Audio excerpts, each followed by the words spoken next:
एक छोटी स्माइल और स्ट्रॉन्ग विल पावर के साथ आर्यशाला में आपका स्वागत है। दोस्तों, क्लास 10th के एनसीईआरटी साइंस चैप्टर 4 में आज हम लोग कार्बन एवं उनके यौगिक अर्थात कार्बन एंड इट्स कंपाउंड्स के बारे में स्टडी करेंगे। दोस्तों, यह इस चैप्टर का सेकेंड पार्ट है। इसमें हम कुछ इम्पोर्टेंट पॉइंट्स के बारे में स्टडी करेंगे। इस पार्ट में हम सबसे पहले एलोट्रोप्स ऑफ कार्बन के बारे में स्टडी करेंगे। तो पहले यह जानते हैं कि एलोट्रोप्स क्या होता है। नेचर में पाया जाने वाला कोई भी एलिमेंट जब दो या दो से अधिक फिजिकल प्रॉपर्टी शो करता है तब उसे एलोट्रोप्स कहा जाता है। यदि कार्बन की बात करें तो कार्बन मुख्य रूप से 4 प्रकार के एलोट्रोप्स को शो करता है। पहला होता है कोल यानी कि कोयला, सेकंड होता है डायमंड, थर्ड ग्रेफाइट और चौथा होता है फ्लोरेंस। तो इसमें हम इन सब के बारे में अलग अलग स्टडी करते हैं। सबसे पहले हम डायमंड की बात करते हैं। तो जब डायमंड की बात करते हैं तो डायमंड सबसे पहले हम कोल की बात करते हैं। तो कोल जो होता है उसमें जो कार्बन के एटम्स होते हैं उसमें किसी प्रकार का पार्टिकुलर स्ट्रक्चर नहीं होता है, बल्कि वो ऐसे ही अरेंज्ड होता है। उसका प्रयोग हम लोग ईंधन के रूप में थर्मल पावर स्टेशन इन सब जगहों पे करते हैं। अब हम बात करते हैं डायमंड की। तो जो डायमंड होता है तो डायमंड का एक पार्टिकुलर स्ट्रक्चर होता है। क्या स्ट्रक्चर होता है? जो डायमंड होता है उसके कार्बन एटम्स एक दूसरे के साथ सिंगल बॉन्ड के द्वारा जुड़े रहते हैं और प्रत्येक कार्बन एटम 4 अलग अलग कार्बन एटम्स के साथ अटैच्ड रहते हैं और इनमें एक टेट्राहेड्रल बॉन्ड का फॉर्मेशन होता है। और यह जो टेट्राहेड्रल स्ट्रक्चर होता है वो थ्री डायमेंशनल स्ट्रक्चर शो करता है। यदि हम ग्रेफाइट की बात करते हैं तो जो ग्रेफाइट होता है तो ग्रेफाइट में जो कार्बन के एटम्स होते हैं वो प्रत्येक कार्बन एटम 3 अलग अलग कार्बन एटम से जुड़े होते हैं और इसमें 2 कार्बन एटम के बीच एक डबल बॉन्ड होता है। यदि इसके स्ट्रक्चर की बात करें तो इसका जो स्ट्रक्चर होता है वह हेक्सागोनल होता है और वह एक सेम प्लेन में होता है। जैसा कि हमने बात किया कि जो डायमंड होता है, डायमंड एक 3 डायमेंशनल स्ट्रक्चर शो करता है, लेकिन जो ग्रेफाइट होता है वो प्लेन स्ट्रक्चर शो करता है। इसमें यानी कि ग्रेफाइट में जो प्लेन स्ट्रक्चर होता है वह एक प्लेन दूसरे प्लेन के ऊपर इस प्रकार से अरेंज होते हैं और दोनों प्लेन में जो कार्बन के एटम्स होते हैं उनके बीच एक वीक फोर्स ऑफ अट्रैक्शन कार्य करता है, जिसके कारण क्योंकि उनमें वीक फोर्स ऑफ अट्रैक्शन कार्य करता है तो जो उसका सतह होता है, जो उसका प्लेन होता है, एक दूसरे पे आसानी से फिसल सकता है और फिसलने के कारण क्या होता है कि उसमें मोबिलिटी का कैरेक्टर देखा जाता है। इसी के कारण इसका प्रयोग मोबाइल के रूप में किया जाता है। इसके बाद चूँकि यदि हम बात करें डायमंड और ग्रेफाइट की, तो डायमंड और ग्रेफाइट की जब बात करते हैं तो डायमंड जो होता है वो बहुत हार्ड स्ट्रक्चर होता है, लेकिन जो ग्रेफाइट होता है वो थोड़ा सॉफ्ट होता है। तो क्या रीज़न होता है इसके बारे में समझते हैं। जो डायमंड होता है, डायमंड का जो स्ट्रक्चर होता है वो टेट्राहेड्रल स्ट्रक्चर होता है और टेट्राहेड्रल स्ट्रक्चर होने के कारण यह बहुत ही हार्ड स्ट्रक्चर शो करता है और ऐसा माना जाता है कि अर्थ पर पाए जाने वाले जो सबस्टांसेस है उनमें सबसे ज़्यादा हार्ड सबस्टांसों में इसकी गिनती की जाती है। लेकिन जो ग्रेफाइट होता है तो ग्रेफाइट जो होता है उसका जो प्लेन स्ट्रक्चर होता है वो एक दूसरे के ऊपर अरेंज्ड होता है और उनके कार्बन के बीच एक वीक फोर्स ऑफ अट्रैक्शन कार्य करता है, जिसके कारण यह सॉफ्ट होता है। तो ये इन दोनों में मेन डिफरेंस होता है। अब हम बात करते हैं C60 यानी फ्लोरेंस की। तो जब फ्लोरेंस की बात करते हैं तो फ्लोरेंस जो होता है वो एक तरह का 60 कार्बन एटम से बना हुआ स्ट्रक्चर होता है। इसमें जो कार्बन के एटम्स होते हैं वो 5 कार्बन का यानी कि पेंटागोनल स्ट्रक्चर बनाता है। जैसा कि हमने ऊपर देखा था, जो डायमंड होता है वो टेट्राहेड्रल स्ट्रक्चर शो करता है, जो ग्रेफाइट होता है हेक्सागोनल स्ट्रक्चर शो करता है। उसी प्रकार से जो फ्लोरेंस होता है इसके कार्बन पेंटागोनल स्ट्रक्चर शो करता है और इसमें जो पेंटागोनल स्ट्रक्चर से जुड़े हुए कार्बन होते हैं वो एक फुटबॉल के जैसा शेप शो करता है। ठीक है। ग्रेफाइट और डायमंड के कुछ और कैरेक्टर्स के बारे में यदि चर्चा करें तो यह कहा जाता है कि जो ग्रेफाइट होता है वो स्मूथ और स्लिपरी होता है और यह गुड कंडक्टर ऑफ इलेक्ट्रिसिटी होता है, लेकिन जो डायमंड होता है वो बैड कंडक्टर ऑफ इलेक्ट्रिसिटी होता है और हार्ड होता है। इसके बाद अगर हम बात करें तो डायमंड में एक खास तरह का गुण पाया जाता है जिसके कारण यह देखा जाता है कि जो डायमंड होता है वो बहुत चमकीला होता है। एक्चुअली उसमें ऐसा होता है कि जब चूँकि डायमंड का जो स्ट्रक्चर होता है वो टेट्राहेड्रल होता है और टेट्राहेड्रल होने के कारण जब उसमें किसी लाइट के बीम का प्रवेश होता है तो वह लाइट का बीम जो होता है वह टेट्राहेड्रल स्ट्रक्चर से बाहर नहीं निकल पाता है और उसी में वो घूमता रहता है जिसके कारण जो लाइट का मात्रा होता है वो बहुत बढ़ जाता है और हीरा बहुत ज़्यादा चमक शो करता है। अब हम बात करते हैं डायमंड को कैसे सिंथेसाइज किया जा सकता है। तो डायमंड को सिंथेसाइज करने के लिए क्या करना पड़ता है कि एकदम प्योरेस्ट फॉर्म ऑफ कार्बन लिया जाता है और प्योरेस्ट फॉर्म ऑफ कार्बन को हाई प्रेशर में हाई टेम्परेचर के साथ बहुत सालों तक बहुत समय तक छोड़ दिया जाता है, जिसके कारण क्या होता है कि वह डायमंड के रूप में कन्वर्ट हो जाता है। अब हम बात करते हैं ऑर्गेनिक कंपाउंड की। तो ऑर्गेनिक कंपाउंड क्या होता है, जो कार्बन के कंपाउंड होते हैं उसे ही ऑर्गेनिक कंपाउंड कहा जाता है। तो क्यों कहा जाता है इसे समझते हैं। सबसे पहले जानते हैं कि जो कार्बन होता है,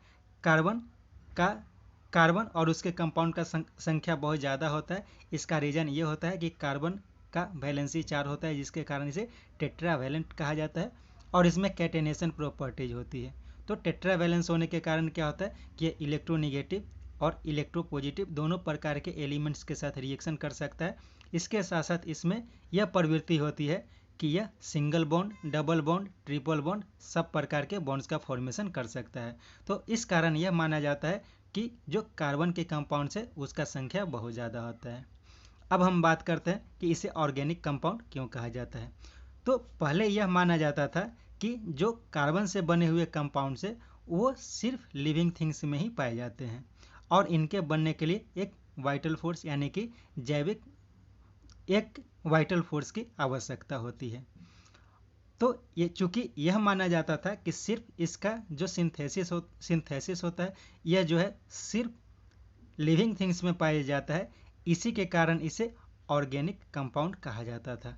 लेकिन 1828 के बाद 1828 में फ्रेडरिक वुलर नामक एक साइंटिस्ट ने अमोनियम साइनेट से यूरिया का सिंथेसिस किया। ठीक है, तो अमोनियम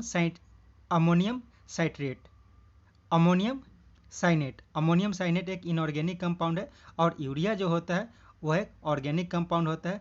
तो इस प्रकार से यह देखा गया कि यूरिया का सिंथेसिस लिविंग थिंग्स के शरीर से बाहर भी किया जा सकता है और तब यह जो सिद्धांत है कि ऑर्गेनिक कंपाउंड होता है सिर्फ लिविंग थिंग्स में पाया जाता है वह समाप्त हो गया। इस प्रकार से जो ऑर्गेनिक कंपाउंड्स है उसे हाइड्रोकार्बन कहा जाने लगा। लेकिन फिर भी अभी वह प्रवृत्ति बनी हुई है कि जो कार्बन और हाइड्रोजन से बने हुए कंपाउंड्स होते हैं यानी कि कार्बनिक कंपाउंड जो होते हैं उन्हें ऑर्गेनिक कंपाउंड्स ही कहा जाता है।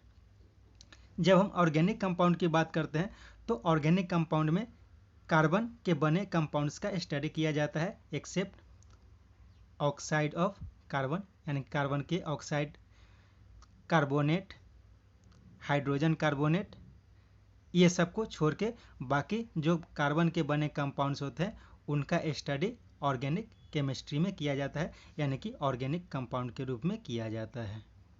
नेक्स्ट पॉइंट है why do substance burn with और विदाउट फ्लेम।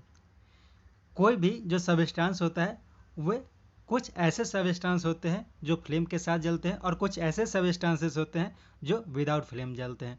तो आखिर उसका रीजन क्या होता है कि कुछ सबस्टेंस फ्लेम के साथ जलते हैं और कुछ बिना फ्लेम के जलते हैं। तो इसे समझने की कोशिश करते हैं। सिंपली यह कहा जाता है कि वे सबस्टेंस जो जलने के समय गैसियस स्टेट में पाया जाता है वे फ्लेम की उत्पत्ति करते हैं और जो सबस्टेंस जलने के समय जिसमें जलने के समय गैस का एब्सेंस होता है वे विदाउट फ्लेम बर्न करते हैं। तो इसे हम कुछ एग्जांपल्स के द्वारा समझते हैं। जैसे हम एलपीजी गैस की बात करते हैं या फिर कैंडल की बात करते हैं।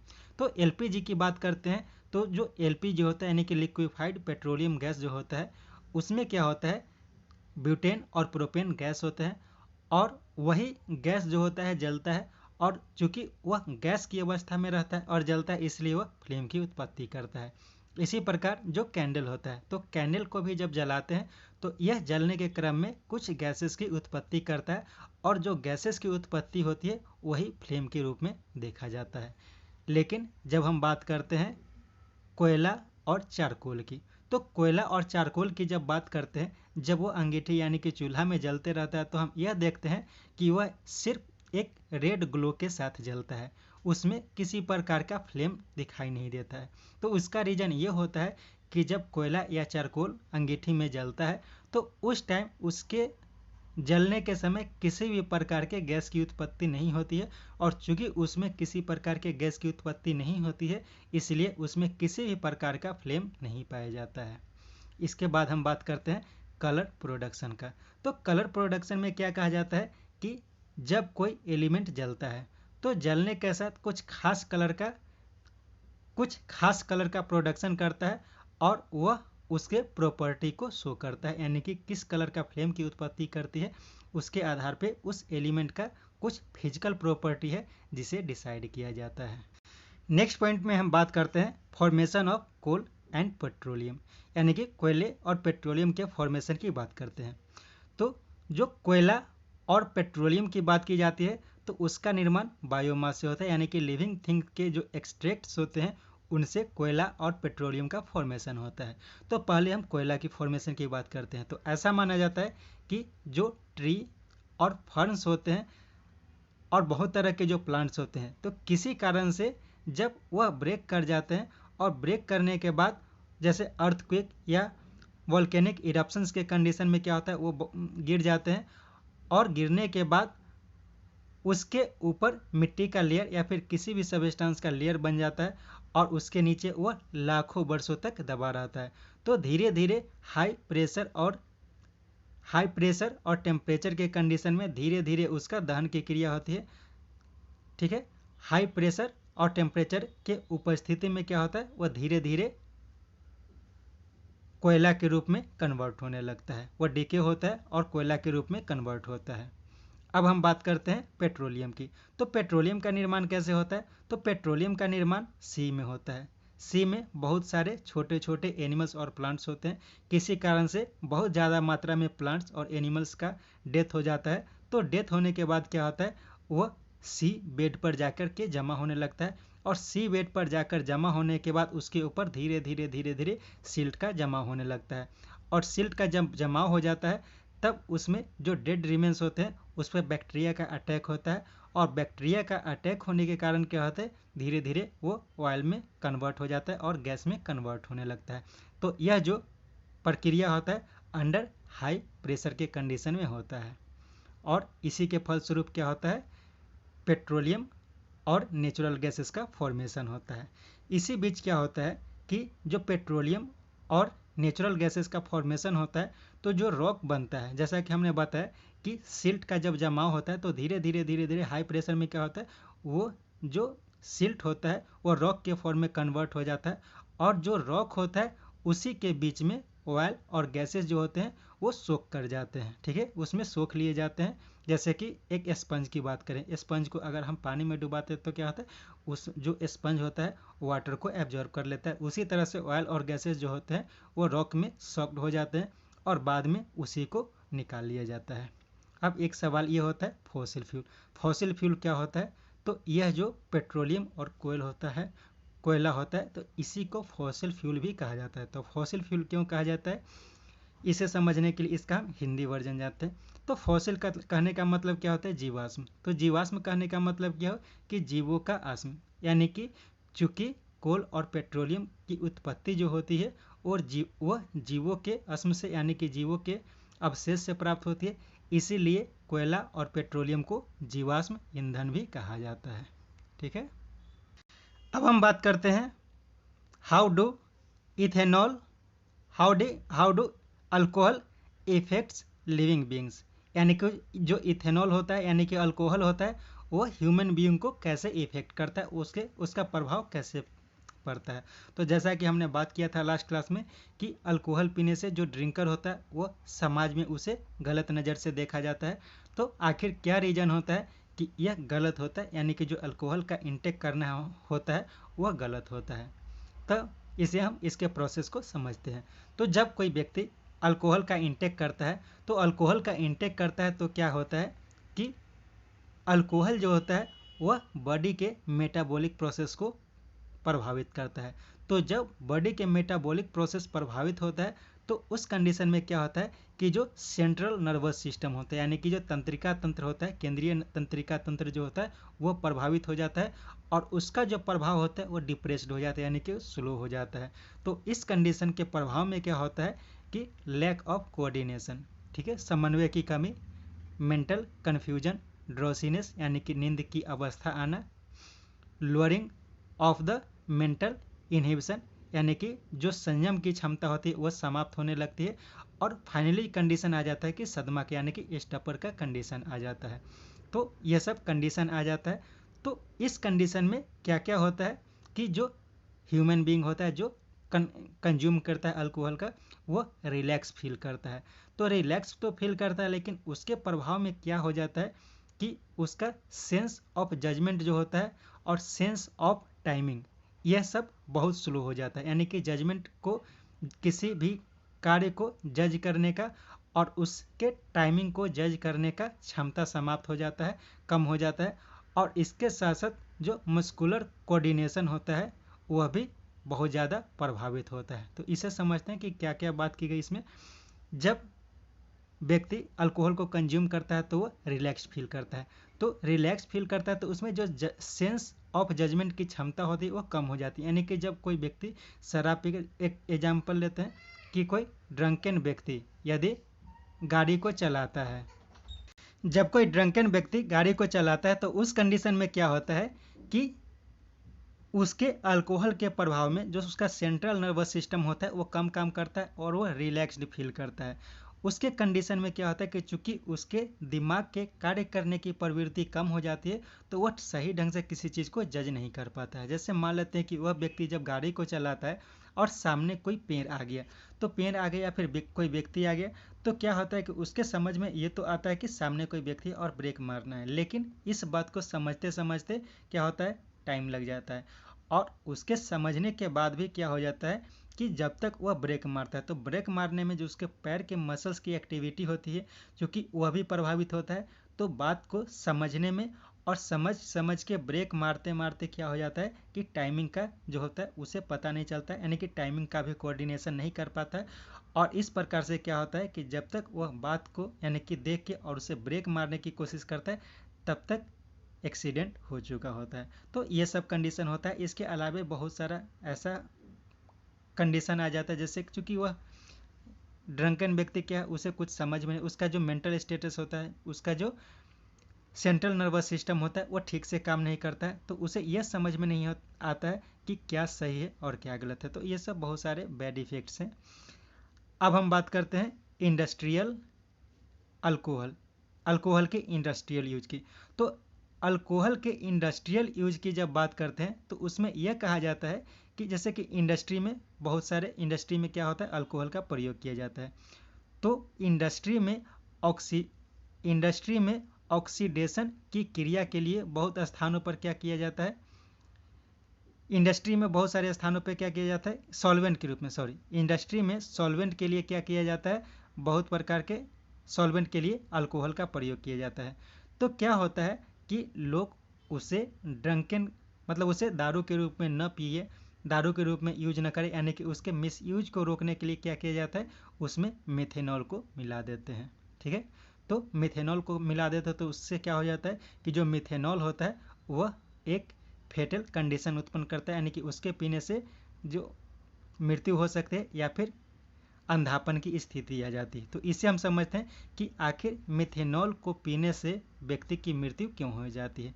तो जो मिथेनॉल होता है, मिथेनॉल को जब कोई कंज्यूम करता है तो वह क्या करता है कि वह जो मिथेनॉल है, यह जो मिथेनॉल है वो लीवर में जाता है और लीवर में जाने के बाद ऑक्सीडाइज्ड होकर के मिथेनॉल में कन्वर्ट हो जाता है।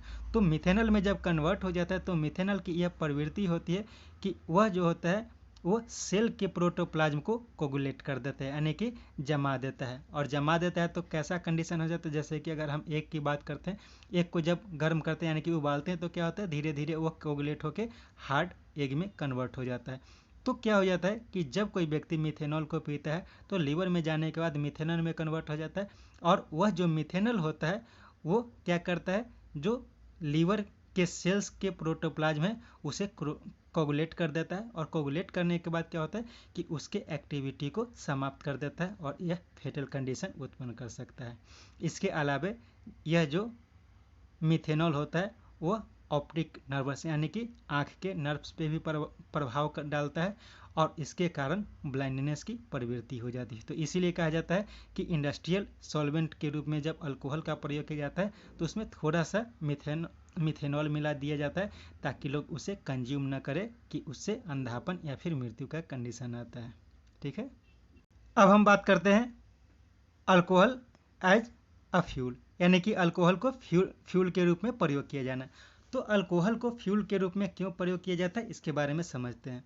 अल्कोहल की प्राप्ति शुगर केन से भी की जा सकती है। तो कैसे की जाती है, जो शुगर केन होता है, शुगर केन का प्लांट जो होता है ऐसा माना जाता है कि वह बहुत ही एफिशिएंट कन्वर्टर होता है सनलाइट को केमिकल एनर्जी के रूप में कन्वर्ट करने के लिए। यानी कि सनलाइट में जो एनर्जी होता है उसे केमिकल के फॉर्म में जो शुगर केन का प्लांट होता है वो स्टोर करके रखता है।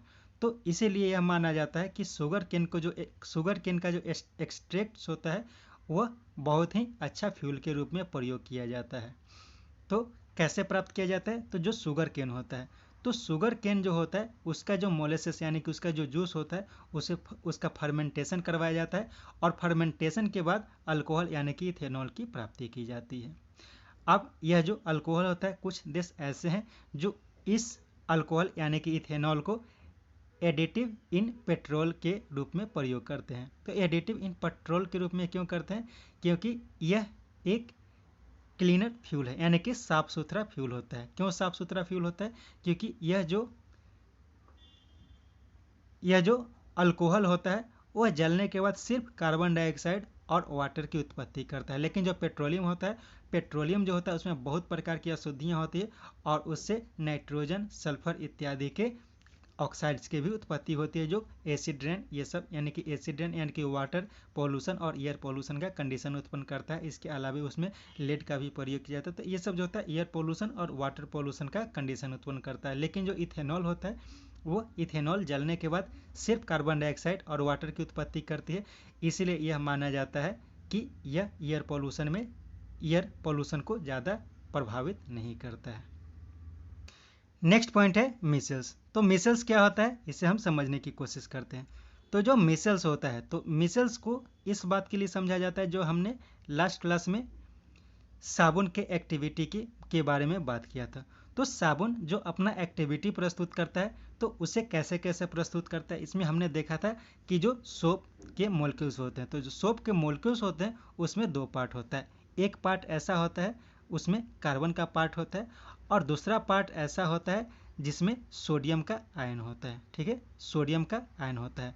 तो इसमें एक तरफ सोडियम का आयन है और एक तरफ हाइड्रोकार्बन है। तो हाइड्रोकार्बन जो होता है वो हाइड्रोफोबिक इन नेचर होता है। हाइड्रोफोबिक इन नेचर कहने का मतलब क्या होता है कि उसे वाटर से दूर जाने की प्रवृत्ति होती है। क्यों, क्योंकि जो हाइड्रोकार्बन होता है वो वाटर में इनसॉल्युबल होता है। लेकिन जो सोडियम आयन होता है, तो सोडियम आयन जो होता है वह चूंकि आयनिक कंडीशन में रहता है, और इसमें यह प्रवृत्ति होती है, कौन सी प्रवृत्ति होती है, हाइड्रोफिलिक प्रवृत्ति होती है, यानी कि यह पानी से अट्रैक्ट होता है। यानी कि जो साबुन का मॉलिक्यूल होता है, जो सोप का मॉलिक्यूल होते हैं, उसमें एक तो हाइड्रोफिलिक और सेकंड हाइड्रोफोबिक इंड होता है, और यही जो हाइड्रोफोबिक और हाइड्रोफिलिक इंड होता है उसी के आधार पर सोप अपना एक्टिविटी प्रस्तुत करता है। तो ये क्या हो गया, हाइड्रोफिलिक इंड हो गया, और दूसरा क्या हो गया, हाइड्रोफोबिक इंड हो गया। तो ये जो राउंड वाला स्ट्रक्चर यानी कि यह जो सोडियम के लिए राउंड वाला स्ट्रक्चर दिखाया गया, तो यह क्या है, हाइड्रोफिलिक इंड है और यह जो अपोजिट वाला है वो क्या है, हाइड्रोफोबिक इंड।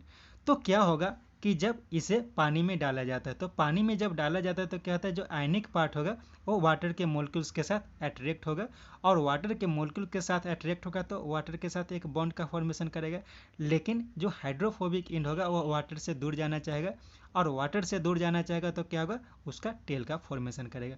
तो इस तरह से देखा जाता है कि जो साबुन के मोलिक्यूल्स है पानी में जाने के बाद इस तरह से अरेंज हो जाते हैं, और इस तरह से जो इसका अरेंजमेंट होता है इसी को मिसेल्स कहा जाता है। ठीक है, यानी कि साबुन के जो मोलिक्यूल्स होते हैं उसमें हाइड्रोफिलिक और हाइड्रोफोबिक इंड का जो अरेंजमेंट होता है, जिसके कारण वाटर के तरफ आयनिक पार्ट का अट्रैक्शन होता है, और वाटर के अपोजिट साइड में हाइड्रोफोबिक इंड का यानी कि हाइड्रोफोबिक टेल का अरेंजमेंट हो जाता है और एक क्लस्टर का फॉर्मेशन करता है, और इसी क्लस्टर को क्या कहा जाता है, मिसेल्स कहा जाता है।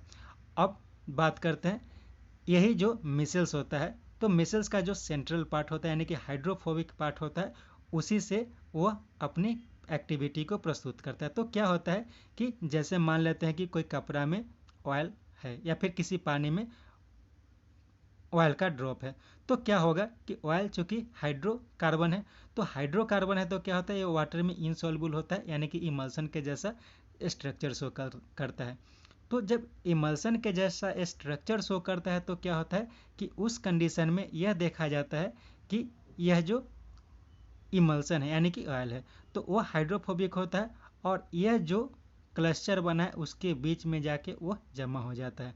तो जमा हो जाता है तो इसके साथ क्या होता है, एक बॉन्ड का फॉर्मेशन कर लेता है यानी कि इसके साथ बंध जाता है, और बंधने के बाद क्या होता है कि चूंकि यह जो पार्ट है वो वाटर से इंटरेक्ट होता है, तो वाटर से इंटरेक्ट होता है तो इस पूरे क्लस्टर को वाटर पकड़ लेता है, और पकड़ने के बाद इसके साथ साथ गंदगी को भी यानी कि ऑयल के ड्रॉपलेट्स को भी बाहर निकलता है। तो इस तरह से ये अपना एक्टिविटी प्रस्तुत करता है। ठीक है, तो इस चैप्टर के इस पार्ट में आपका इतना ही स्टडी करना था। ठीक है, थैंक यू।